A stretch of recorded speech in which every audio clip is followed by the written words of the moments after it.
تھوڑا اور زور سے مارو زہیب، یہ محض ایک لوہے کا زنگ آلود ٹکڑا ہے اور کچھ نہیں۔ عالیہ کی آواز میں جنون تھا اور میرے ہاتھ میں پکڑا ہتھوڑا کانپ رہا تھا۔ میں نے چیخ کر کہا، عالیہ، یہ صرف لوہا نہیں ہے، یہ بھائی کی روح ہے، میں اس پر ضرب نہیں لگا سکتا۔ عالیہ نے میرے ہاتھ سے ہتھوڑا چھیننے کی کوشش کرتے ہوئے کہا، وہ مر چکا ہے زہیب، 5 سال ہو گئے ہیں، وہ ہڈیوں کا ڈھانچہ بن کر کسی صحرا میں رل گیا ہوگا اور تم یہاں اس کے بھوت کی چوکیداری کر رہے ہو۔ اگر آج تم نے یہ نہ توڑا تو میں تم سے اور اس گھر سے ہمیشہ کے لیے رشتہ توڑ لوں گی۔ میں نے لاکر کی طرف دیکھا۔ کمرے کی مدھم روشنی میں وہ لاکر مجھے گھورتا ہوا محسوس ہوا۔ اچانک مجھے ایسا لگا جیسے لاکر کے اندر سے کسی کی سانس لینے کی آواز آ رہی ہو، ایک بھاری بوجھل سانس۔ میں نے ہتھوڑا ہوا میں لہرایا اور پوری قوت سے لاکر کے لیور پر مارا۔ ایک خوفناک چیخ نوا آواز گونجی، جیسے لوہا نہیں کسی کا اعتماد ٹوٹا ہو۔ میرا نام زہیب ہے۔ یہ کہانی صرف ایک لاکر کی نہیں بلکہ اس بوجھ کی ہے جو لوہے سے زیادہ بھاری ہوتا ہے۔ ہم 2 بھائی تھے۔ ہمارا تعلق ایک ایسے گھرانے سے تھا جہاں خواب دیکھنا عیاشی سمجھا جاتا تھا۔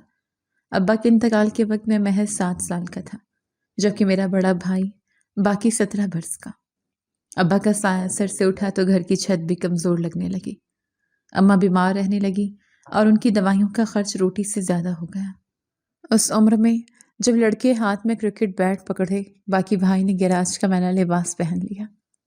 مجھے یاد ہے جب وہ پہلی بار کام سے واپس آیا تو اس کے ہاتھ کالے تیل اور چکنائی سے بھرے ہوئے تھے۔ میں نے ناک سکوڑ کر کہا تھا، بھائی، آپ کے ہاتھوں سے بو آ رہی ہے۔ اس نے مسکرا کر میرے گال تھپ تھپائے اور کہا، یہ بو نہیں ہے زہیب، یہ تمہارے اسکول کی فیس کی خوشبو ہے۔ اس دن کے بعد میں نے کبھی ان کے میلے کپڑوں کی شکایت نہیں کی۔ وقت پہیہ لگا کر بھاگتا رہا۔ بھائی نے اپنی جوانی مشین کے پرزوں اور گیراج کے فرش پر گھس دی۔ میری ہر چھوٹی بڑی خواہش ان کے لیے ایک حکم کا درجہ رکھتی تھی۔ میں نے کہا مجھے نئے جوتے چاہیے، شام کو جوتے حاضر تھے۔ میں نے کہا مجھے کالج ٹرپ پر جانا ہے۔ انہوں نے اوور ٹائم لگا کر پیسے دیے۔ میں اس وقت نادان تھا، یہ نہیں سمجھتا تھا کہ میری خوشی کے لیے وہ اپنا پیٹ کاٹ رہے ہیں۔ گھر کے حالات کیسے چل رہے ہیں مجھے اس کی خبر تک نہ ہونے دی تھی۔ میں بس اتنا جانتا تھا کہ بھائی ہے نا، وہ سب سنبھال لے گا۔ میری تعلیم مکمل ہو گئی، لیکن نوکری کا قحط تھا۔ میں ڈگری ہاتھ میں لیے پھرتا رہا، مگر کوئی ڈھنگ کا روزگار نہ ملا۔ اسی دوران باقی بھائی کی شادی ہو گئی۔ بھابھی ایک نیک سیرت خاتون تھی۔ گھر میں رونق آ گئی، مگر اللہ کی دین سے بھائی کا آنگن خالی رہا۔ اولاد نہ ہونا ایک ایسا دکھ تھا جو وہ دونوں خاموشی سے سہتے رہے۔ بھائی اپنی بیوی سے بے پناہ محبت کرتے تھے۔ شاید وہ اپنی محرومیوں کا مداوع ان کی محبت میں تلاش کرتے تھے، مگر قسمت کو کچھ اور ہی منظور تھا۔ ایک دن اچانک بھابھی کو دل کا دورہ پڑا اور وہ ہسپتال پہنچنے سے پہلے ہی دم توڑ گئی۔ بھائی اس دن پہلی بار میرے سامنے بچوں کی طرح روئے تھے۔ وہ بالکل اکیلے ہو گئے تھے۔ خاندان والوں نے بہت زور دیا کہ دوسری شادی کر لو، ابھی عمر ہی کیا ہے، مگر بھائی نے صاف انکار کر دیا۔ انہوں نے مجھے پاس بٹھا کر کہا، زہیب، اب تم ہی میری اولاد ہو اور تم ہی میرا کل اثاثہ۔ میں کوئی سوتیلی ماں لا کر گھر کا سکون برباد نہیں کرنا چاہتا۔ بھائی نے اپنی جمع پونجی سے میری شادی میری پسند کی لڑکی عالیہ سے کروا دی۔ عالیہ سمجھدار تھی اور شروع میں بھائی کی بہت عزت کرتی تھی۔ بھائی نے نہ صرف میری شادی کروائی بلکہ شہر کے مین بازار میں ایک چھوٹی سی دکان خرید کر مجھے ہول سیل کا کاروبار شروع کروا دیا۔ زہیب، نوکری میں دھکے ہیں، اپنا کام کرو گے تو مالک بن کر رہو گے، یہ بھائی کے الفاظ تھے۔ خود وہ بھی اب اسی گیراج میں کام کرتے تھے یا کبھی کبھار میرے پاس دکان پر آ جاتے۔ جو کماتے اس کا بڑا حصہ میرے گھر اور کاروبار پر لگا دیتے۔ انہوں نے محنت کر کے ہمارے آبائی گھر کو ڈبل سٹوری بنوا دیا۔ نیچے میں اور عالیہ رہتے تھے، جبکہ اوپر کا ایک کمرہ اور ایک چھوٹا سا کچن بھائی نے اپنے لیے رکھ لیا۔ وہ کہتے تھے، مجھے زیادہ جگہ کی ضرورت نہیں ہے۔ مجھے شدت سے احساس ہوتا ہے کہ بھائی نے اپنی زندگی کی تمام آسائشیں ختم کر دی تھیں تاکہ میں سکون سے رہ سکوں۔ میرے بچپن سے لے کر جوانی تک ان کے قربانیوں کی ایک لمبی فہرست تھی۔ وہ میرے لیے بھائی کم اور باپ زیادہ تھے۔ میرے کاروبار میں برکت پڑنے لگی تو میں نے بھائی سے کہا کہ اب آپ کام چھوڑ دیں اور آرام کریں، مگر وہ ہنس کر ٹال دیتے کہ محنت کی بنا روٹی ہضم نہیں ہوتی۔ پھر ایک دن بھائی میرے پاس دکان پر آئے اور بڑے اشتیاق سے بولے، زہیب، میرا ارادہ بن رہا ہے کہ اس سال حج پر جاؤں۔ اللہ کا گھر دیکھنے کی حسرت اب شدت اختیار کر گئی ہے۔ میں نے خوشی سے ان کا ہاتھ چوما اور کہا، بھائی یہ تو بہت سعادت کی بات ہے، آپ فکر نہ کریں، دکان اور گھر میں سنبھال لوں گا، آپ تیاری کریں۔ بھائی کی آنکھوں میں جو چمک اس دن تھی وہ میں نے پہلے کبھی نہیں دیکھی تھی۔ وہ بچوں کی طرح خوش تھے۔ تیاریوں کا سلسلہ شروع ہوا۔ پاسپورٹ، ویزا اور دیگر معاملات نپٹائے جانے لگے۔ میں بھی ان کی خوشی میں برابر کا شریک تھا، کیونکہ میں جانتا تھا کہ پوری زندگی مشقت کرنے کے بعد یہ وہ پہلا موقع تھا جب بھائی اپنے لیے کچھ کر رہے تھے۔ روانگی کی رات گھر میں عجیب سی اداسی اور خوشی کی ملی جلی کیفیت تھی۔ رشتہ دار ملنے آ رہے تھے۔ بھائی نے سفید احرام زیب تن کیا تو ان کا چہرہ نور سے دمک رہا تھا۔ جب مہمان چلے گئے اور ہم دونوں اکیلے رہ گئے تو بھائی نے مجھے اپنے کمرے میں لے گئے۔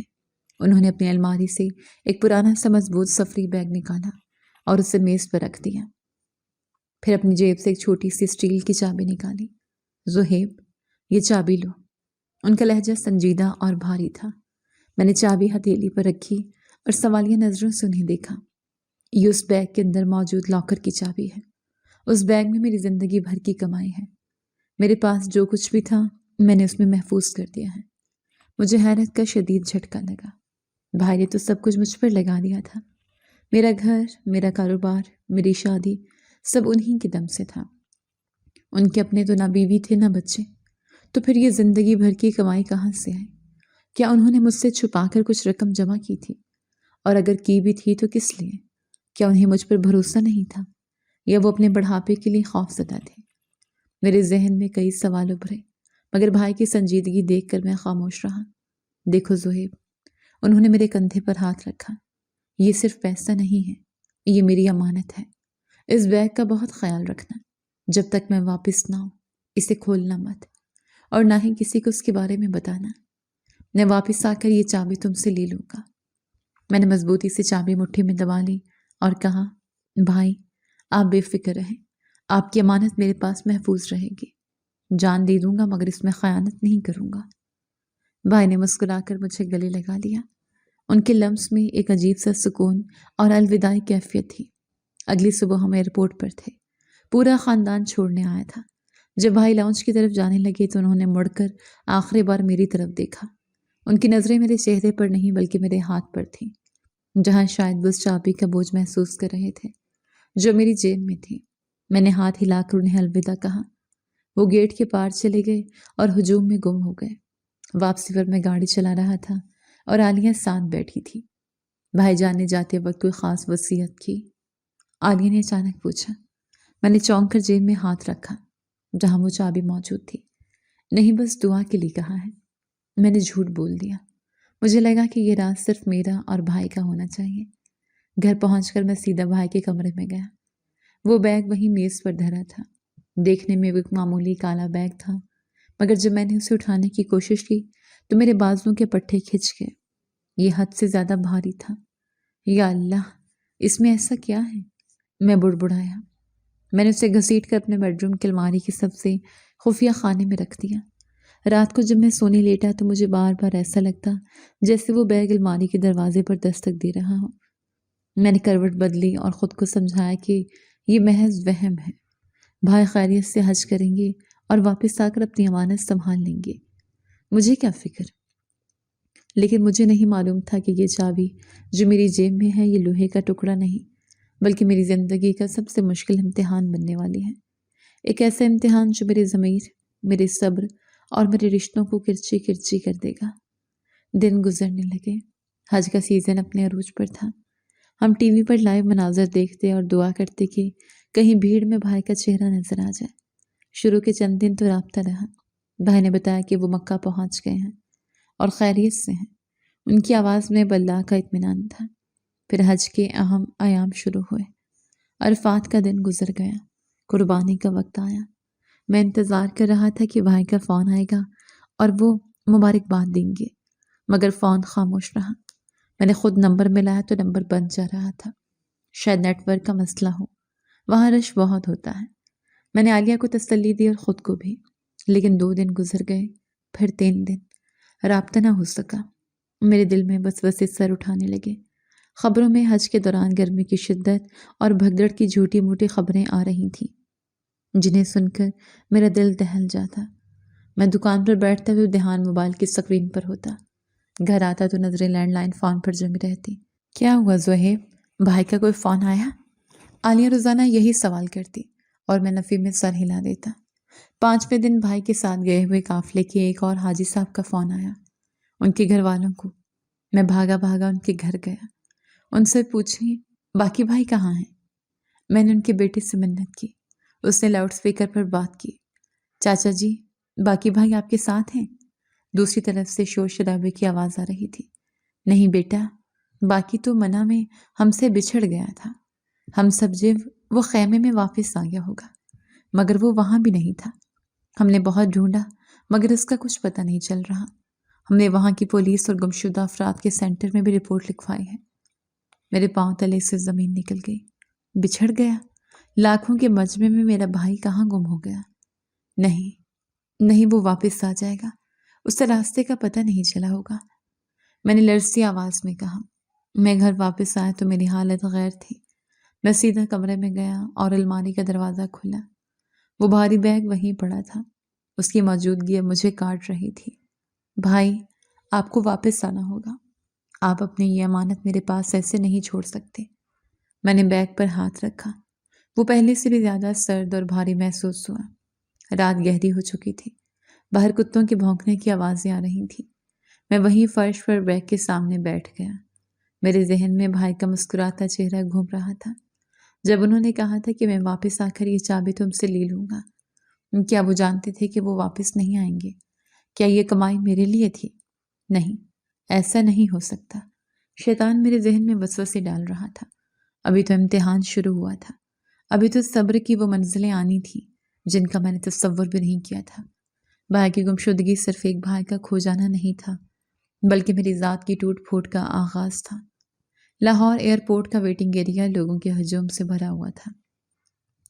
ہر طرف پھولوں کے ہار لیے لوگ کھڑے تھے اور ان کی آنکھوں میں انتظار کی چمک تھی۔ میں بھی اسی ہجوم کا حصہ تھا، لیکن میرے ہاتھ میں موجود ہار کے پھول مرجھا رہے تھے اور میری آنکھوں میں امید کی جگہ وحشت ناچ رہی تھی۔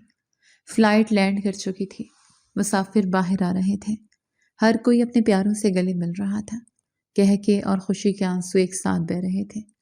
میں گیٹ پر نظریں جمائے کھڑا تھا کہ شاید اب میرا بھائی باقی باہر نکلے گا، شاید وہ ہنس کر کہے گا کہ زہیب یار، میرا فون گم ہو گیا تھا اس لیے رابطہ نہ کر سکا۔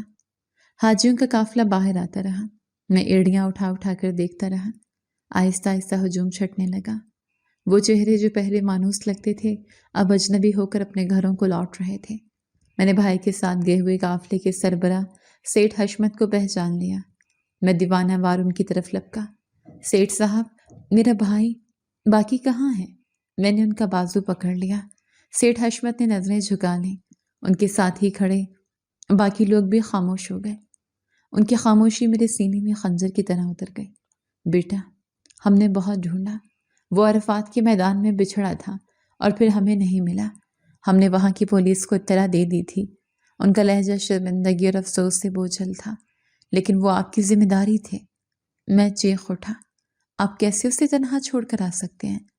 میرا بھائی وہاں اکیلا ہے اور آپ سب واپس آ گئے۔ زہیب بیٹا، سنبھالو خود کو۔ سیٹھ حشمت نے مجھے دلاسا دینے کی کوشش کی۔ وہاں لاکھوں کا مجمع ہوتا ہے، ہم نے اپنی سی کوشش کی، اب اللہ کی مرضی۔ میں وہیں ایئرپورٹ کے فرش پر بیٹھ گیا۔ میرے ہاتھ سے مرجھایا ہوا ہار چھوٹ کر گر گیا۔ لوگ مجھے عجیب نظروں سے دیکھ رہے تھے، مگر مجھے کسی کی پرواہ نہیں تھی۔ میرا سائبان چھن گیا تھا۔ میرا باپ جیسا بھائی کسی انجان ملک کی خاک چھان رہا تھا اور میں یہاں بے بسی کی تصویر بنا بیٹھا تھا۔ گھر واپسی کا سفر قیامت سے کم نہ تھا۔ ایک خالی گاڑی مجھے کاٹ کھانے کو دوڑ رہی تھی۔ عالیہ دروازے پر کھڑی تھی۔ گاڑی خالی دیکھ کر اس کے چہرے کا رنگ فک ہو گیا۔ بھائی جان، اس نے لرزتی آواز میں پوچھا۔ میں نے کوئی جواب نہ دیا، خاموشی سے اندر گیا اور اپنے کمرے کا دروازہ بند کر لیا۔ عالیہ دروازہ پیٹتی رہی، مگر مجھ میں ہمت نہیں تھی کہ اس کے سوالوں کا سامنا کر سکوں۔ میں سیدھے الماری کی طرف گیا، کپ کپاتے ہاتھوں سے وہ خفیہ خانہ کھولا۔ وہ سیاہ بیگ وہیں موجود تھا، جیسے میرا انتظار کر رہا ہوں۔ میں نے اس پر ہاتھ رکھا۔ بھائی، آپ نے وعدہ کیا تھا کہ واپس آ کر یہ چابی مجھ سے لیں گے۔ آپ اپنا وعدہ کیوں توڑ رہے ہیں؟ میں بیگ سے مخاطب ہو کر رونے لگا۔ عجیب بات تھی کہ جیسے ہی میں نے بیگ کو چھوا مجھے اس کا وزن پہلے سے بھی زیادہ محسوس ہوا، حالانکہ اس میں کوئی نئی چیز نہیں ڈالی گئی تھی، مگر ایسے لگ رہا تھا جیسے اس کے اندر موجود بوجھ بڑھ گیا ہو۔ شاید اب یہ میرے غم کا بوجھ تھا یا بھائی کی جدائی کا۔ اگلے کئی ہفتے میں نے پاگلوں کی طرح گزارے۔ میں نے ٹریول ایجنٹ کے دفتر کے چکر لگائے، وزارت مذہبی امور میں درخواستیں دیں، ہر وہ دروازہ کھٹکھٹایا جہاں سے امید کی کوئی کرن نظر آ سکتی تھی۔ ان سب کوششوں میں پیسہ پانی کی طرح بہہ رہا تھا۔ دکان پر میں بیٹھ نہیں رہا تھا اور جمع پونجی تیزی سے ختم ہو رہی تھی۔ عالیہ شروع میں تو خاموش رہی اور مجھے تسلی دیتی رہی، لیکن آہستہ آہستہ اس کے صبر کا پیمانہ لبریز ہونے لگا۔ ایک رات میں چھت پر بیٹھا خلا میں گھو رہا تھا جب عالیہ میرے پاس آئی۔ اس کے ہاتھ میں چائے کا کپ تھا۔ زہیب کب تک؟ اس نے سخت لہجے میں پوچھا۔ جب تک بھائی مل نہیں جاتے، میں نے اسپاٹ لہجے میں جواب دیا۔ 3 مہینے ہو چکے ہیں، عالیہ نے میرے سامنے کرسی گھسیٹ کر بیٹھتے ہوئے کہا۔ اگر انہیں ملنا ہوتا تو اب تک کوئی خبر آ جاتی۔ وہاں کی حکومت نے بھی کہہ دیا ہے کہ جو لاپتہ ہیں انہیں مردہ تصور کیا جائے۔ خبردار عالیہ، میں نے غصے سے اس کی طرف دیکھا۔ میرے بھائی کے لیے ایسے الفاظ استعمال مت کرنا۔ وہ زندہ ہے اور واپس آئے گا، میرا دل کہتا ہے۔ دل اور دماغ میں فرق کرو زہیب، عالیہ نے تلخی سے کہا۔ دکان کا حال دیکھ رہے ہو، سپلائر ادھار مانگ رہے ہیں، گھر کا خرچ مشکل سے چل رہا ہے، ہماری جمع پونجی ان بھاگ دوڑ میں ختم ہو چکی ہے۔ اب ہمارے پاس کیا بچا ہے؟ اللہ مالک ہے۔ میں نے نظریں پھیر لیں۔ ہاں اللہ مالک ہے، لیکن اللہ نے عقل بھی دی ہے۔ عالیہ نے تھوڑا توقف کیا اور پھر دھیمی آواز میں بولی۔ وہ بیگ جو بھائی دے کر گئے تھے، اس میں کیا ہے؟ میں چونک گیا۔ میرا ہاتھ لاشعوری طور پر اپنی جیب کی طرف گیا جہاں وہ چابی موجود تھی۔ تمہیں اس سے کوئی غرض نہیں ہونی چاہیے، میں نے سختی سے کہا۔ کیوں نہیں ہونی چاہیے؟ عالیہ اب چیخنے لگی تھی۔ جب ہمارے گھر میں فاقوں کی نوبت آ رہی ہے تو مجھے کیوں غرض نہ ہو؟ بھائی نے کہا تھا نا کہ یہ ان کی عمر بھر کی کمائی ہے۔ تب جب وہ نہیں رہے تو قاعدے سے یہ سب تمہارا ہے، یہ تمہارا حق ہے۔ اسے کھولو اور دیکھو اس میں کیا ہے۔ ہو سکتا ہے اتنی رقم ہو کہ ہمارے سارے مسائل حل ہو جائیں۔ میری زبان سے انگارے نکلنے لگے۔ عالیہ، وہ میری امانت ہے، بھائی کی امانت۔ تم سمجھتی کیوں نہیں؟ اگر میں نے اسے کھولا تو یہ خیانت ہوگی۔ بھائی واپس آئیں گے تو میں انہیں کیا منہ دکھاؤں گا؟ وہ واپس نہیں آئیں گے زہیب، عالیہ نے روتے ہوئے کہا۔ تم ایک مردہ امید کے پیچھے ہم زندہ لوگوں کو مار رہے ہو۔ میں تمہاری بیوی ہوں، میرا بھی تم پر حق ہے۔ اس پاگل پن سے باہر نکلو۔ اس رات ہمارے درمیان پہلی بار اتنی شدید تلخ کلامی ہوئی تھی۔ میں کمرے سے نکل کر باہر آ گیا۔ رات کی تاریکی میں مجھے اپنا گھر اجنبی لگ رہا تھا۔ میں واپس بھائی کے پورشن میں آ گیا۔ وہاں ہر چیز ویسے ہی پڑی تھی جیسے وہ چھوڑ کر گئے تھے۔ ان کی تسبیح، ان کی جائے نماز، ان کے کپڑے۔ میں نے وہ بیگ وہاں سے اٹھا لیا تھا اور اب وہ میرے بیڈ روم کی الماری میں تھا۔ میں واپس کمرے میں آیا۔ عالیہ منہ پھیر کر سو چکی تھیں یا سونے کا ڈرامہ کر رہی تھی۔ میں نے الماری کھولی اور بیگ کو باہر نکالا۔ سچ میں یہ بہت بھاری ہو گیا تھا، اتنا بھاری کہ مجھ سے اٹھایا بھی نہیں جا رہا تھا۔ میں نے اسے زمین پر گھسیٹا۔ لوہے کی رگڑ کی آواز خاموش کمرے میں گونجی۔ میں وہیں قالین پر بیٹھ گیا۔ چابی میری مٹھی میں تھی۔ شیطان میرے کان میں سرگوشیاں کر رہا تھا۔ کھول لو اسے، عالیہ ٹھیک کہتی ہے، بھائی اب کہاں آئیں گے؟ یہ سب تمہارا ہی تو ہے۔ ہو سکتا ہے اس میں سونا ہو یا کیش ہو۔ تمہاری دکان کا قرضہ اتر جائے گا، عالیہ خوش ہو جائے گی، کسی کو پتہ بھی نہیں چلے گا۔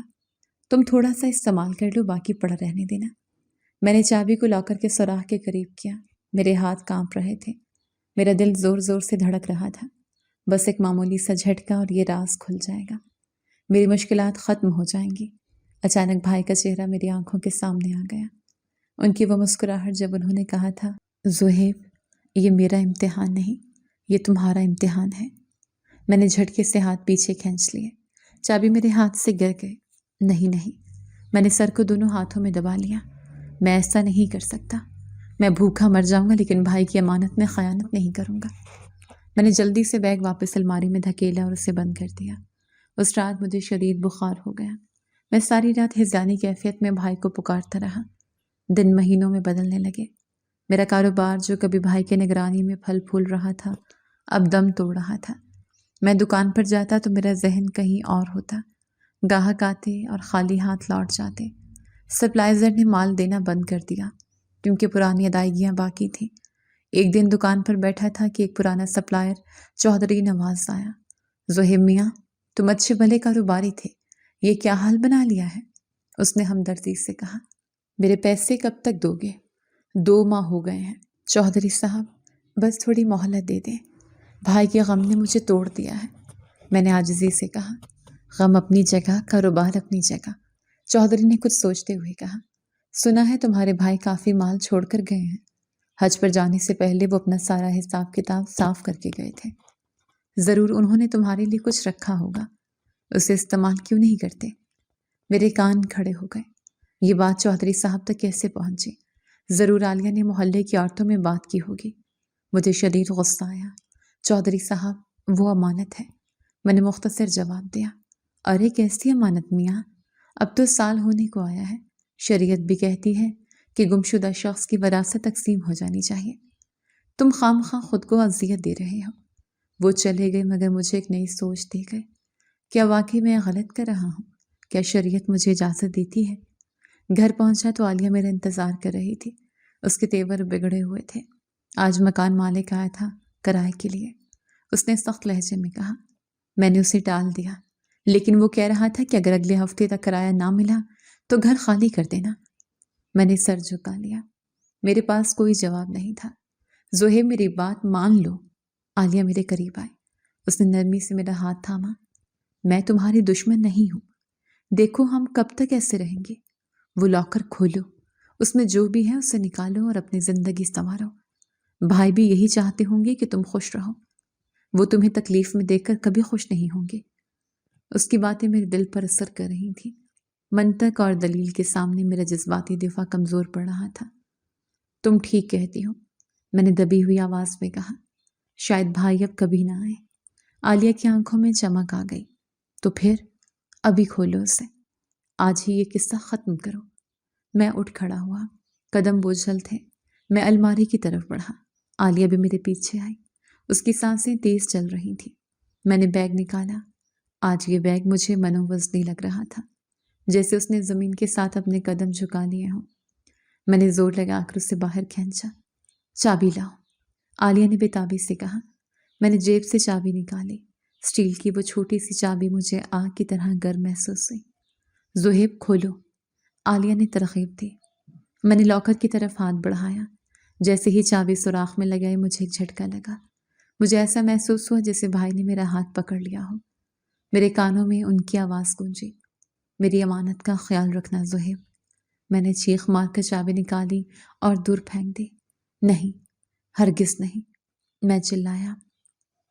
عالیہ غصے سے پاگل ہو گئی۔ تم بے وقوف ہو، تم ڈرپوک ہو، ایک وہم کی وجہ سے تم ہم دونوں کی زندگی برباد کر رہے ہو۔ لاؤ چابی، میں کھولتی ہوں۔ وہ چابی کی طرف لپکی۔ میں نے اس کا راستہ روک لیا۔ خبردار عالیہ، اگر تم نے اس چابی کو ہاتھ لگایا تو مجھ سے برا کوئی نہیں ہوگا۔ میں اسے تب تک نہیں کھولوں گا جب تک مجھے یقین نہ ہو جائے کہ بھائی اب اس دنیا میں نہیں ہے، اور میرا دل ابھی یہ ماننے کو تیار نہیں ہے۔ تمہارا دل تمہیں لے ڈوبے گا۔ عالیہ نے نفرت سے مجھے دیکھا اور کمرے سے باہر نکل گئی۔ میں وہیں بیگ کے پاس گر گیا۔ پسینہ میرے ماتھے سے بہہ رہا تھا۔ میں نے بیگ کو گلے لگا لیا۔ بھائی مجھے بچا لو، میں کمزور پڑ رہا ہوں، میں ٹوٹ رہا ہوں، خدا را واپس آ جاؤ۔ اس رات مجھے محسوس ہوا کہ یہ بیگ صرف ایک لاکر نہیں ہے، یہ ایک زندہ وجود ہے۔ یہ میری رگوں سے خون نچوڑ رہا ہے اور بدلے میں اپنا وزن بڑھا رہا ہے۔ جتنا میرا کاروبار ہلکا ہو رہا تھا، یہ بیگ اتنا ہی بھاری ہو رہا تھا۔ اور ابھی تو برے وقت کی شروعات تھی۔ ابھی تو مجھے رسوائی اور غربت کی ان گلیوں سے گزرنا تھا جہاں انسان کا سایہ بھی اس کا ساتھ چھوڑ دیتا ہے۔ 3 لاکھ، 3 لاکھ، 3 لاکھ، 3۔ ہتھوڑا میز پر لگا اور اس خشک اور بے رحم آواز نے میری قسمت کا فیصلہ کر دیا۔ یہ ہتھوڑا کسی عدالت کے جج کا نہیں بلکہ نیلام گھر کے ایجنٹ کا تھا، جو میری دکان کے کاؤنٹر پر کھڑا میرے باپ اور بھائی کی محنت کو کوڑیوں کے مول بیچ رہا تھا۔ میں دکان کے کونے میں کھڑا ایک مجرم کی طرح یہ سب دیکھ رہا تھا۔ میرے وہ پرانے گاہک جو کبھی مجھے جھک کر سلام کرتے تھے، آج بولی لگانے والوں میں شامل تھے۔ میں نے دیکھا کہ میرا وہ فرنیچر جس پر کبھی باقی بھائی بیٹھ کر گاہکوں سے ہنس کر بات کرتے تھے اب ایک کباڑیے کے ٹرک میں لادا جا رہا تھا۔ چودھری نواز میرے پاس آیا اور میرے کندھے پر ہاتھ رکھا۔ زہیب میاں، افسوس ہوا لیکن کاروبار میں اونچ نیچ تو آتی رہتی ہے، اب بھی وقت ہے عقل کے ناخن لو۔ وہ بیگ جو تمہارے گھر میں پڑا ہے اسے کھولو اور اپنی عزت بچا لو، ورنہ کل تمہارا گھر بھی اسی طرح نیلام ہوگا۔ میں نے چودھری کا ہاتھ جھٹک دیا۔ میری آنکھوں میں آنسو نہیں، خون اتر آیا تھا۔ میری عزت میری دکان نہیں، میرا ضمیر ہے۔ میں نے دانت پیس کر کہا، دکان بک گئی سو بک گئی، لیکن زہیب بھائی اپنے بھائی کا اعتماد نہیں بیچے گا۔ چودھری نے طنزیہ مسکراہٹ کے ساتھ سر ہلایا اور چل دیا۔ میں نے آخری بار اپنی خالی دکان کو دیکھا۔ شٹر گرانے کی آواز میرے دل پر کسی بھاری پتھر کی طرح لگی۔ یہ صرف کاروبار کا ختم ہونا نہیں تھا، یہ میری شناخت کا مٹ جانا تھا۔ گھر کا راستہ آج مجھے کانٹوں سے بھرا محسوس ہو رہا تھا۔ جیب میں صرف چند سو روپے تھے جو دکان کے ملبے سے بچے تھے۔ جب میں گھر میں داخل ہوا تو عالیہ صحن میں بیٹھی کپڑے دھو رہی تھی۔ اس کے ہاتھ صابن سے کھردرے ہو چکے تھے اور چہرے پر جھریاں نمودار ہونے لگی تھیں۔ مجھے دیکھتے ہی وہ سمجھ گئی کہ کیا ہوا ہے۔ بک گئی؟ اس نے کپڑے نچوڑتے ہوئے اسپاٹ لہجے میں پوچھا۔ ہاں، میں نے نظریں چراتے ہوئے جواب دیا۔ قرضے اتر گئے ہیں لیکن اب ہمارے پاس آمدنی کا کوئی ذریعہ نہیں بچا۔ عالیہ نے گیلے کپڑے زور سے فرش پر پٹخے۔ پانی کی چھینٹیں میرے منہ پر پڑیں۔ مبارک ہو زہیب صاحب، بہت مبارک ہو۔ آپ نے اپنی انا کی خاطر ہمارے بچوں کے منہ سے نوالا چھین لیا۔ آپ کو دکان پیاری نہیں تھی، آپ کو اپنے بھائی کا وہ منحوس بیگ پیارا تھا۔ عالیہ بس کر دو۔ میں تھکا ہوا فرش پر بیٹھ گیا۔ میرے سر میں شدید درد ہو رہا تھا۔ کیوں بس کر دو؟ عالیہ میرے سامنے آ کھڑی ہوئی۔ اس کی آنکھوں میں وحشت تھی۔ دیکھو اس گھر کو، بجلی کا میٹر کٹنے والا ہے، گیس کا بل دینے کے پیسے نہیں ہیں، میرا بیٹا سعد کل سے بخار میں تپ رہا ہے اور تم خالی ہاتھ گھر آ گئے۔ کیا کھلاؤں گی میں اسے؟ تمہاری ایمانداری یا تمہارے بھائی کی یادیں؟ میں نے سر کو دونوں ہاتھوں سے تھام لیا۔ سعد کی بیماری کا سن کر میرا دل دہل گیا، میرے اندر کچھ ٹوٹ گیا۔ میں بھاگا بھاگا الماری کی طرف گیا۔ اس بار میں نے سوچ لیا تھا کہ بس بہت ہو گیا، آج میں وہ بیگ کھول دوں گا، میرے بچے کی جان سے بڑھ کر کچھ نہیں ہے۔ میں نے کانپتے ہاتھوں سے الماری کھولی، وہ سیاہ بیگ وہیں موجود تھا۔ کمرے کی مدھم روشنی میں وہ مجھے ایک دیو کی طرح لگ رہا تھا۔ میں نے اسے ہینڈل سے پکڑ کر کھینچنے کی کوشش کی۔ یا اللہ، یہ کیا ماجرا ہے؟ بیگ اپنی جگہ سے ہلنے کا نام نہیں لے رہا تھا۔ میں نے دونوں ہاتھوں سے زور لگایا، میرے بازوں کی رگیں تن گئیں، پسینہ ماتھے سے بہنے لگا، لیکن بیگ ایسا جام تھا جیسے اسے زمین میں گاڑ دیا گیا ہو۔ میں وہیں گھٹنوں کے بل گر گیا۔ میں نے جیب سے وہ چابی نکالی، اسٹیل کی وہ چھوٹی سی چابی میرے ہاتھ کو جلا رہی تھی۔ میں نے اسے لاکر کے سوراخ کے قریب کیا، صرف ایک گھماؤ اور میری مشکل آسان ہو جائے گی۔ تبھی کمرے کے دروازے پر عالیہ آ گئی۔ اس نے مجھے بیگ کے سامنے بیٹھے دیکھ لیا۔ کھول دو اسے زہیب، اس نے روتے ہوئے کہا۔ خدا کے لیے کھول دو، اگر ساتھ کو کچھ ہو گیا تو میں تمہیں کبھی معاف نہیں کروں گی۔ اس کی آواز نے میرے ارادے کو مزید کمزور کر دیا۔ میں نے چابی سوراخ میں ڈال دی۔ کلک، ایک ہلکی سی آواز آئی، تالا کھلنے کے لیے تیار تھا۔ میرا ہاتھ لیور پر تھا۔ اچانک میری نظر سامنے دیوار پر لگی بھائی کی تصویر پر پڑی۔ وہ احرام میں ملبوس مسکرا رہے تھے۔ ان کی آنکھوں میں اتنا یقین تھا، اتنا مان تھا کہ میرا ہاتھ جم گیا۔ میں نے ایک لمحے کے لیے سوچا، اگر بھائی آج زندہ واپس آ جائیں اور مجھ سے پوچھیں کہ زہیب میری امانت کہاں ہے، تو میں کیا کہوں گا؟ کیا میں کہوں گا کہ میں ہار گیا تھا؟ کیا میں کہوں گا کہ میرا توکل کمزور پڑ گیا تھا؟ نہیں زہیب، تو کمزور نہیں ہو سکتا۔ میں نے جھٹکے سے چابی واپس گھمائی اور باہر نکال لی۔ میں یہ نہیں کر سکتا عالیہ، میں نے اٹھتے ہوئے کہا۔ عالیہ نے ایک چیخ ماری اور مجھ پر جھپٹی۔ تم پاگل ہو گئے ہو، تم قاتل ہو، تم اپنے بھائی کی اندھی محبت میں اپنے بیٹے کو مار دو گے۔ لاؤ یہ چابی مجھے دو۔ اس نے مجھ سے چابی چھیننے کی کوشش کی۔ ہماری ہاتھا پائی ہونے لگی۔ عالیہ ہوش میں آؤ، میں نے اسے دھکا دیا۔ وہ بستر پر جا گری اور پھوٹ پھوٹ کر رونے لگی۔ میں کمرے سے باہر نکل گیا۔ میں سیدھا مسجد میں گیا۔ وہاں جا کر میں نے سجدے میں سر رکھ دیا اور بچوں کی طرح رویا۔ یا اللہ، مجھے راستہ دکھا دے، میری مدد کر، میں ٹوٹ رہا ہوں۔ جب میں گھر واپس آیا تو میں نے اپنی شادی کی انگوٹھی جو میں نے سنبھال کر رکھی تھی بیچ دی۔ اس سے کچھ پیسے ملے جس سے ساتھ کی دوائی اور راشن کا انتظام ہوا۔ تیسرا سال شروع ہو گیا۔ حالات بد سے بدتر ہوتے گئے۔ وہ زہیب جو کبھی دکان کا سیٹھ تھا اب دہاڑی دار مزدور بن چکا تھا۔ میں صبح سویرے لیبر چوک پر جا کر کھڑا ہوتا، کبھی کسی تعمیراتی کام میں مزدوری مل جاتی تو کبھی سارا دن انتظار کے بعد خالی ہاتھ لوٹنا پڑتا۔ میرے ہاتھ جو قلم اور کیلکولیٹر چلانے کے عادی تھے اب اینٹیں اور سیمنٹ اٹھا کر چھلنی ہو چکے تھے۔ ایک دن میں ایک زیر تعمیر پلازے کی تیسری منزل پر اینٹیں پہنچا رہا تھا کہ سیڑھیوں پر میرا پاؤں پھسلا۔ میں گرتے گرتے بچا لیکن اینٹوں کا بوجھ میرے کندھے کو زخمی کر گیا۔ ارے دیکھ کرو بھائی، ٹھیکیدار نے نیچے سے آواز لگائی۔ اگر کام نہیں ہوتا تو گھر بیٹھو، یہاں مفت کی روٹیاں توڑنے نہ آؤ۔ یہ وہی ٹھیکیدار تھا جو کبھی میری دکان سے ادھار سیمنٹ لے جاتا تھا اور مجھے صاحب جی کہتا تھا۔ آج میں اس کا ملازم تھا۔ میں نے خاموشی سے اینٹیں اٹھائیں اور دوبارہ چڑھنے لگا۔ اس دن مجھے شدت سے احساس ہوا کہ عزت انسان کی نہیں پیسے کی ہوتی ہے۔ شام کو جب میں مزدوری لے کر گھر جا رہا تھا تو راستے میں ایک بڑی گاڑی میرے پاس رکی۔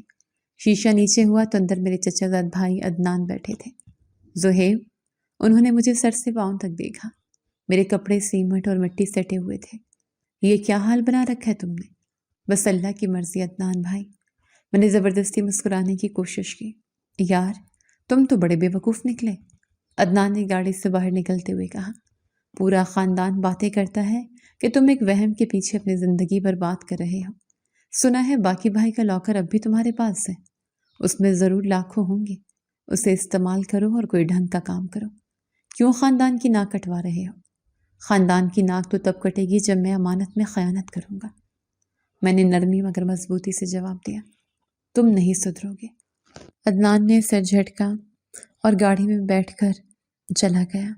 اس کے ٹائروں سے اڑنے والی دھول میرے چہرے پر پڑی۔ چوتھا سال شروع ہوا تو گھر کے حالات قحط سالی کا منظر پیش کرنے لگے۔ گھر کا فرنیچر، برتن، زیورات سب کچھ بک چکا تھا۔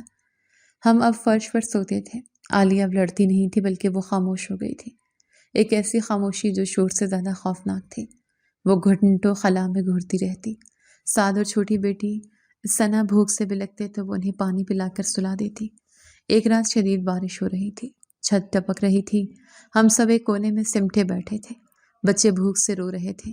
زہیب، عالیہ نے سرگوشی کی۔ جی، میں نے اس کی طرف دیکھا۔ آج آٹا ختم ہو گیا ہے، کل بچوں کو کیا کھلاؤ گے؟ میں صبح جلدی جاؤں گا، انشاءاللہ مزدوری مل جائے گی، میں نے امید دلائی۔ اور اگر نہ ملی؟ اس نے میری آنکھوں میں دیکھا۔ زہیب، 4 سال ہو گئے ہیں، 4 سال، وہ اب نہیں آئیں گے، مان لو اس بات کو۔ تم کس کا انتظار کر رہے ہو؟ ایک فرشتے کا۔ میں خاموش رہا۔ اس رات جب سب سو گئے تو میں اٹھا اور اس الماری کے پاس گیا۔ میں نے دروازہ کھولا، بیگ وہیں موجود تھا۔ میں نے اسے چھوا، یہ برف کی طرح ٹھنڈا تھا۔ بھائی، میں نے سرگوشی کی، میں تھک گیا ہوں، میں ہار رہا ہوں، میرے بچے بھوکے ہیں، میری بیوی پاگل ہونے والی ہے، میری ہمت جواب دے گئی ہے۔ اگر آپ سن رہے ہیں تو کوئی اشارہ دیں، ورنہ کل میں یہ بیگ کھول دوں گا۔ میں اللہ سے معافی مانگ لوں گا لیکن میں اپنے بچوں کو مرتا نہیں دیکھ سکتا۔ مجھے لگا بیگ کا وزن تھوڑا کم ہوا ہے، شاید یہ میری کمزوری تھی جو مجھے ایسا محسوس کروا رہی تھی۔ میں ساری رات وہیں بیگ کے سرہانے بیٹھا رہا۔ میری آنکھوں سے آنسو بہہ کر بیگ پر گرتے رہے، جیسے میں اسے اپنے خون سے سینچ رہا ہوں۔ اگلی صبح جب میں لیبر چوک پہنچا تو وہاں ہڑتال تھی، کوئی کام نہیں ہو رہا تھا۔ میں مایوس ہو کر واپس مڑا تو ایک پرانے جاننے والے نے بتایا کہ شہر کے دوسرے کونے میں ایک گودام میں لوڈنگ کا کام مل رہا ہے۔ میں پیدل ہی وہاں چل پڑا۔ میلوں کا سفر کر کے جب وہاں پہنچا تو پتہ چلا کہ بندے پورے ہو چکے ہیں۔ میں وہیں سڑک کنارے بیٹھ گیا۔ سورج سر پر سوا نیزے پر تھا۔ بھوک اور پیاس سے میرا برا حال تھا، مجھے چکر آ رہے تھے۔ گھر کیسے جاؤں گا؟ عالیہ کو کیا منہ دکھاؤں گا؟ میں شام تک وہیں سڑکوں پر بھٹکتا رہا۔ جب اندھیرا چھا گیا تو میں نے گھر کا رخ کیا۔ قدم نہیں اٹھ رہے تھے، جیب بالکل خالی تھی۔ جب میں گھر کی گلی میں داخل ہوا تو مجھے اپنے گھر کے دروازے پر کچھ لوگ کھڑے نظر آئے۔ میرا دل دھک سے رہ گیا۔ کیا کوئی حادثہ ہو گیا؟ کیا عالیہ نے کچھ کر لیا؟ میں بھاگا، قریب پہنچا تو دیکھا وہ محلے والے نہیں تھے بلکہ مکان مالک تھا۔ وہ چیخ رہا تھا، اگر کل تک کرایہ نہ ملا تو اپنا سامان اٹھا کر باہر پھینک دینا۔ میں خیراتی ادارہ نہیں چلا رہا۔ وہ مجھے دیکھ کر رکا۔ لو، آ گیا نواب زادہ۔ میاں، کل صبح تک کا وقت ہے ورنہ پولیس کے ذریعے گھر خالی کرواؤں گا۔ وہ چلا گیا۔ میں گھر میں داخل ہوا۔ عالیہ دروازے کے پیچھے کھڑی تھی۔ اس نے مجھے خالی ہاتھ دیکھا تو اس کے منہ سے ایک لفظ نہ نکلا۔ وہ مڑی اور اندر چلی گئی۔ اس رات گھر میں چولہا نہ چلا۔ بچے رو رو کر سو چکے تھے۔ میں اور عالیہ جاگ رہے تھے۔ زہیب، عالیہ نے اندھیرے میں کہا۔ اس کی آواز میں ایک عجیب سا فیصلہ تھا۔ کل صبح یا تو تم وہ بیگ کھولو گے یا پھر میں بچوں کو لے کر اپنے میکے چلی جاؤں گی۔ میں مزید اس جہنم میں نہیں رہ سکتی۔ یہ میرا آخری فیصلہ ہے۔ یہ دھمکی نہیں تھی، یہ ایک ماں کی فریاد تھی۔ میں اٹھا، وضو کیا اور مصلی پر بیٹھ گیا۔ یا اللہ، یہ کیسی آزمائش ہے۔ ایک طرف بھائی کا حق ہے، ایک طرف بیوی بچوں کا حق ہے۔ میں کس کا گلا گھونٹوں؟ میں نے دعا کے بعد قرآن پاک کھولا۔ سورہ یوسف سامنے آئی۔ حضرت یعقوب علیہ السلام کا صبر اور ان کا یقین۔ میرے دل کو قرار آ گیا۔ میں نے فیصلہ کر لیا، میں کل بھی یہ بیگ نہیں کھولوں گا، چاہے عالیہ چھوڑ جائے، چاہے میں سڑک پر آ جاؤں۔ یہ امانت میرے پاس اللہ کی طرف سے ایک ڈیوٹی ہے۔ میں کمرے میں گیا اور الماری سے بیگ نکالا۔ یہ اب اتنا بھاری ہو چکا تھا کہ مجھے اسے گھسیٹنے کے لیے اپنی پوری جان لگانی پڑی۔ میں اسے صحن میں لے آیا۔ چاند کی روشنی میں وہ بیگ چمک رہا تھا۔ میں وہیں اس کے پاس لیٹ گیا۔ بھائی، میں آپ کا انتظار کروں گا، قیامت تک انتظار کروں گا۔ 5 سال بیت چکے تھے۔ میرا جسم کمزور ہو گیا تھا، میرے بال سفید ہونے لگے تھے، لیکن میرا ارادہ اب چٹان کی طرح مضبوط تھا۔ مجھے نہیں معلوم تھا کہ اگلی صبح سورج اپنے ساتھ کیا پیغام لے کر طلوع ہوگا۔ کیا وہ میری بربادی کا دن ہوگا یا میری سرخروئی کا؟ بس مجھے اتنا پتا تھا کہ یہ رات میری زندگی کی سب سے لمبی اور بھاری رات تھی، اور اس بیگ کا وزن اب میری برداشت سے باہر ہوتا جا رہا تھا۔ صبح کی پہلی کرن میرے صحن میں نہیں بلکہ میرے زخموں پر نمک بن کر اتری تھی۔ رات بھر جھاگنے کی وجہ سے میری آنکھیں سوجی ہوئی تھیں اور جسم کا انگ انگ دکھ رہا تھا۔ میرے پاس پڑا وہ سیاہ بیگ اوس سے گیلا ہو چکا تھا، مگر اس کی ہیبت اب بھی برقرار تھی۔ میں نے آسمان کی طرف دیکھا، پرندے اپنے رزق کی تلاش میں نکل رہے تھے، مگر میں آج اپنا چھت، اپنا ٹھکانہ کھونے والا تھا۔ کمرے سے عالیہ باہر نکلی۔ اس کے ہاتھ میں ایک چھوٹا سا ٹرنک اور دوسرے ہاتھ میں 7 کی انگلی تھی۔ اس کی آنکھیں خشک تھیں، جیسے آنسو بھی اب ختم ہو چکے ہوں۔ فیصلہ کر لیا زہیب؟ عالیہ نے اسپاٹ لہجے میں پوچھا۔ میں اٹھ کھڑا ہوا، ٹانگیں کانپ رہی تھیں۔ عالیہ مت جاؤ، میں نے التجا کی۔ آج کا دن رک جاؤ، شاید اللہ کوئی سبب بنا دے۔ سبب آسمان سے نہیں اترتے زہیب، زمین پر پیدا کرنے پڑتے ہیں۔ عالیہ نے میرا ہاتھ جھٹک دیا۔ تم اس لوہے کے بکس کے ساتھ رہو، ہم جا رہے ہیں۔ اسی لمحے باہر دروازے پر زوردار دھڑکن ہوئی۔ یہ دستک نہیں تھی، یہ وارننگ تھی۔ باہر نکلو زہیب، مکان مالک کی گرجدار آواز آئی۔ شرافت سے تالا کھول دو ورنہ پولیس دروازہ توڑ دے گی۔ میرا دل ڈوب گیا۔ میں بھاگا اور دروازے کے پیچھے کھڑا ہو گیا۔ شیخ صاحب، تھوڑی مہلت، خدا کے لیے تھوڑی مہلت۔ میں نے بند دروازے کے پیچھے سے فریاد کی۔ مہلت ختم ہو گئی۔ شیخ صاحب چلائے، تم جیسے لوگوں نے شرافت کا جنازہ نکال دیا ہے، کھولو دروازہ۔ دھڑام، دروازے پر ایک اور زوردار لات پڑی، کنڈی ہل گئی۔ عالیہ نے مجھے نفرت سے دیکھا۔ دیکھ لیا اپنا انجام؟ اب بھی وقت ہے زہیب، اس بیگ کو کھولو اور ان کے منہ پر پیسے مارو، بچا لو اپنی عزت۔ میرے دماغ میں جھماکے ہونے لگے۔ ایک طرف باہر کھڑا مشتعل مالک مکان اور دوسری طرف میری روتی ہوئی بیوی۔ میرا ہاتھ بے اختیار جیب کی طرف گیا۔ میں نے چابی نکال لی۔ میں بیگ کی طرف لپکا۔ بس، بہت ہو گیا، میں ہار گیا، میں مزید برداشت نہیں کر سکتا۔ بھائی، مجھے معاف کر دینا، میں کمزور انسان ہوں۔ میں نے بیگ کا ہینڈل پکڑا اور اسے گھسیٹ کر دروازے کے قریب لے آیا۔ عجیب بات تھی کہ اس وقت غصے اور مایوسی میں مجھے اس کا وزن محسوس نہیں ہوا۔ میں نے چابی سوراخ میں ڈال دی۔ باہر سے پھر آواز آئی، توڑ دو دروازہ۔ میں نے چابی گھمانے کے لیے انگلیاں سخت کی۔ رک جاؤ، ایک بھاری اور گونجتی ہوئی آواز نے میرے ہاتھ وہیں روک دیے۔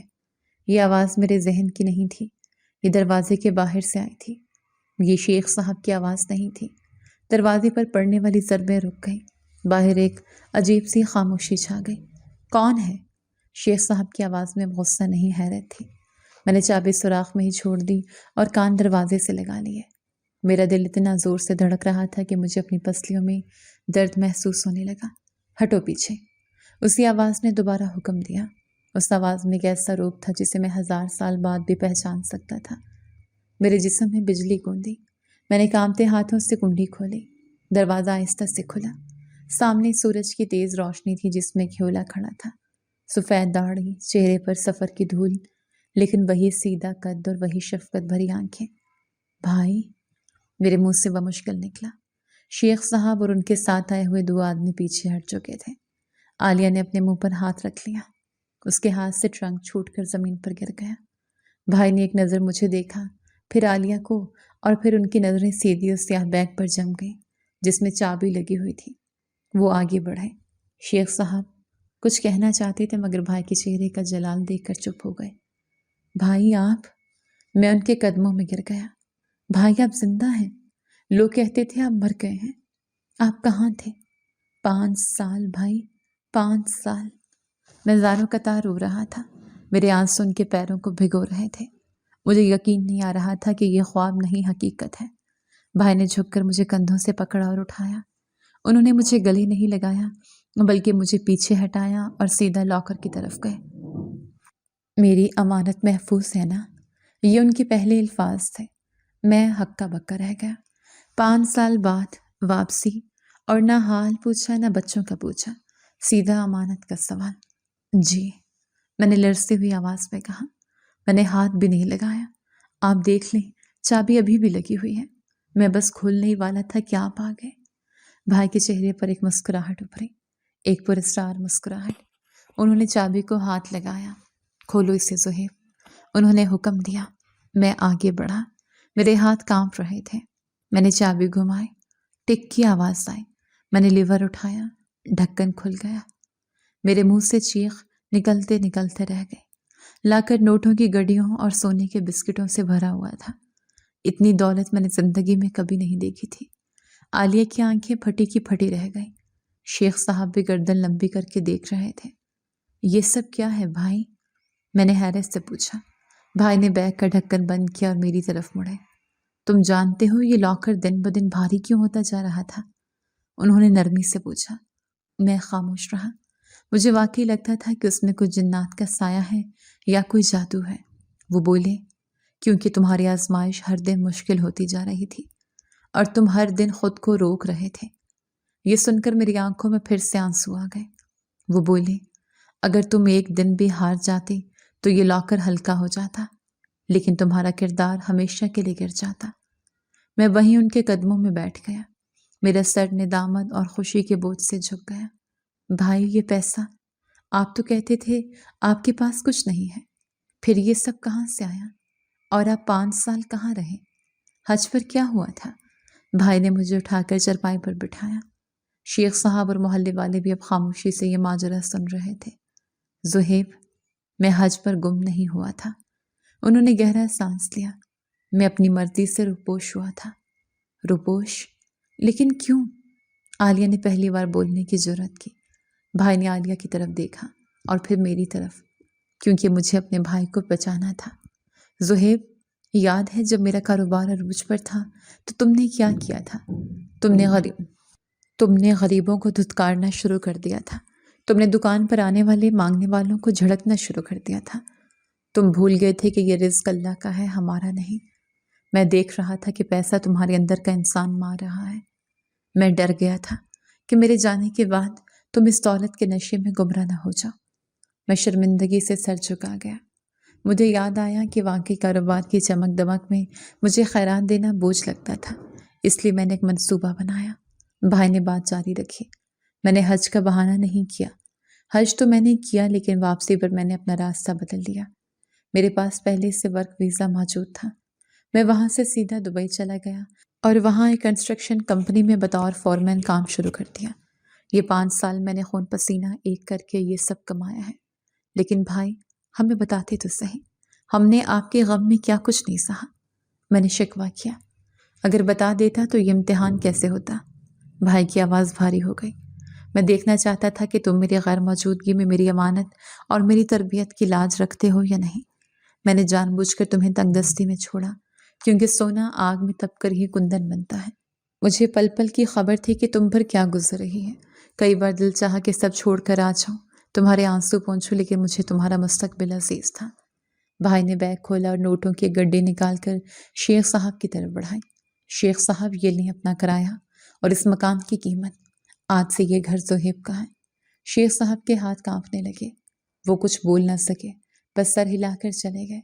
پھر بھائی نے میرا ہاتھ تھاما اور اسے بیگ پر رکھا۔ یہ سب تمہارا ہے زہیب، یہ میری زندگی بھر کی کمائی اور ان 5 سالوں کی مشقت کا نچوڑ ہے۔ یہ میں نے اپنے لیے نہیں تمہارے لیے جمع کیا تھا، لیکن یاد رکھنا، انہوں نے سختی سے میرا ہاتھ دبایا، اس میں سے 40% حصہ غریبوں اور یتیموں کا ہے، کیونکہ تم جب سے میں گیا ہوں اپنے کاروبار میں سے خیرات نہیں نکال رہے تھے، اور تم جانتے ہو خیرات نہ نکالنے سے برکت اڑ جاتی ہے۔ یہ جو تمہارا کاروبار ڈوبا یہ کسی دشمن کی وجہ سے نہیں بلکہ خیرات روکنے کی وجہ سے ڈوبا تھا۔ مال میں سے میل نہ نکالو تو وہ مال کو سڑا دیتا ہے۔ میں نے بھائی کی حامی میں سر ہلایا۔ مجھے آج سمجھ آئی کہ میری بربادی کی اصل وجہ کیا تھی۔ وہ نیلامی، وہ غربت، وہ ذلت، سب میری اپنی کنجوسی اور غفلت کا نتیجہ تھی۔ عالیہ آگے بڑھی اور بھائی کے پیروں کو چھوا۔ بھائی جان، مجھے معاف کر دیں، میں نے زہیب کو بہت تنگ کیا، میں کمزور پڑ گئی تھی۔ بھائی نے اس کے سر پر ہاتھ رکھا۔ بیٹی، تم ماں ہو اور ماں بچوں کی بھوک نہیں دیکھ سکتی، تمہارا کوئی قصور نہیں، آزمائش تم دونوں کی تھی اور تم دونوں سرخرو ہوئے۔ اس شام ہمارے گھر میں 5 سال بعد چولہا جلا تو ایسا لگا جیسے عید کا دن ہو۔ سعد اور ثنا نئے کپڑے پہن کر بھائی کی گود میں کھیل رہے تھے۔ میں صحن میں بیٹھا اس خالی بیگ کو دیکھ رہا تھا جو اب کھلا پڑا تھا۔ عجیب بات تھی، اب وہ بیگ بالکل ہلکا لگ رہا تھا، اس کا سارا وزن ختم ہو چکا تھا۔ تب مجھے سمجھ آیا کہ بھائی نے کیا کہا تھا، وزن سونے یا نوٹوں کا نہیں ہوتا، وزن ضمیر کا ہوتا ہے۔ جب تک میرے دل میں چور تھا، جب تک میں کمزور تھا، وہ بیگ مجھے پہاڑ لگتا تھا۔ آج جب حقدار کو حق مل گیا اور امتحان ختم ہو گیا تو بوجھ بھی اتر گیا۔ بھائی میرے پاس آ کر بیٹھے، کیا سوچ رہے ہو؟ میں نے مسکرا کر ان کی طرف دیکھا۔ یہی کہ سچے انسان جو مشکل میں بھی سچ پر قائم رہیں۔ امانت کی حفاظت انسان کو خود اپنے سامنے اور دنیا کے سامنے سرخرو کرتی ہے۔ بھائی، آپ نے مجھے صرف دولت نہیں دی، آپ نے مجھے میرا کھویا ہوا ضمیر واپس کر دیا ہے۔ بھائی نے مسکرا کر آسمان کی طرف دیکھا جہاں اب ستارے چمک رہے تھے۔ اللہ کا شکر ادا کرو زہیب، جس نے ہمیں بھٹکنے سے بچا لیا۔ اب وعدہ کرو کہ یہ ہاتھ لینے والا نہیں دینے والا رہے گا۔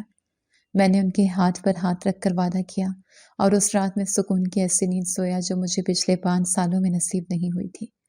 لاکر خالی ہو چکا تھا مگر میرا دل بھر چکا تھا۔